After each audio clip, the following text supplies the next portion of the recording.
पत्नी बार बार मां पर इल्जाम लगाए जा रही थी और पति बार बार उसको अपनी हद में रहने की कह रहा था, लेकिन पत्नी चुप होने का नाम ही नहीं ले रही थी।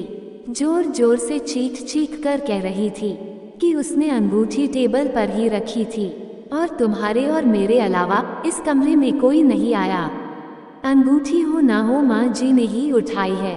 बात जब पति की बर्दाश्त के बाहर हो गई तो उसने पत्नी के गाल पर एक जोरदार तमाचा दे मारा। अभी 3 महीने पहले ही तो शादी हुई थी। पत्नी से तमाचा सहन नहीं हुआ। वो घर छोड़कर जाने लगी और जाते जाते पति से एक सवाल पूछा कि तुमको अपनी माँ पर इतना विश्वास क्यों है। तब पति ने जो जवाब दिया, उस जवाब को सुनकर दरवाजे के पीछे खड़ी माँ ने सुना तो उसका मन भर आया। पति ने पत्नी को बताया कि जब वह छोटा था तब उसके पिताजी गुजर गए। माँ मोहल्ले के घरों में झाड़ू पोछा लगाकर जो कमा पाती थी उससे एक वक्त का खाना आता था। माँ एक थाली में मुझे परोसा देती थी और खाली डिब्बे को ढक कर रख देती थी और कहती थी मेरी रोटियां इस डिब्बे में है, बेटा तू खा ले।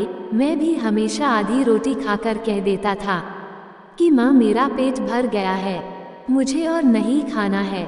माँ ने मुझे मेरी झूठी आधी रोटी खाकर मुझे पाला पोसा और बड़ा किया है। आज मैं 2 रोटी कमाने लायक हो गया हूँ, लेकिन ये कैसे भूल सकता हूँ कि माँ ने उम्र के उस पड़ाव पर अपनी इच्छाओं को मारा है। वह माँ आज उम्र के इस पड़ाव पर किसी अंगूठी की भूख ही होगी, यह मैं सोच भी नहीं सकता। तुम तो 3 महीने से मेरे साथ हो। मैंने तो माँ की तपस्या को पिछले 25 वर्षों से देखा है। ये सुनकर माँ की आंखों से छलक उठे। वह समझ नहीं पा रही थी कि बेटा उसकी आधी रोटी का कर्ज चुका रहा है या वह बेटे की आधी रोटी का कर्ज। माँ अब मैं और क्या बोलूँ, माँ तो माँ होती है।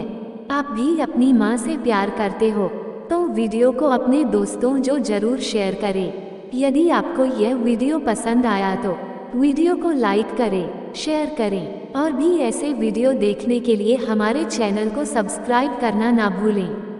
धन्यवाद।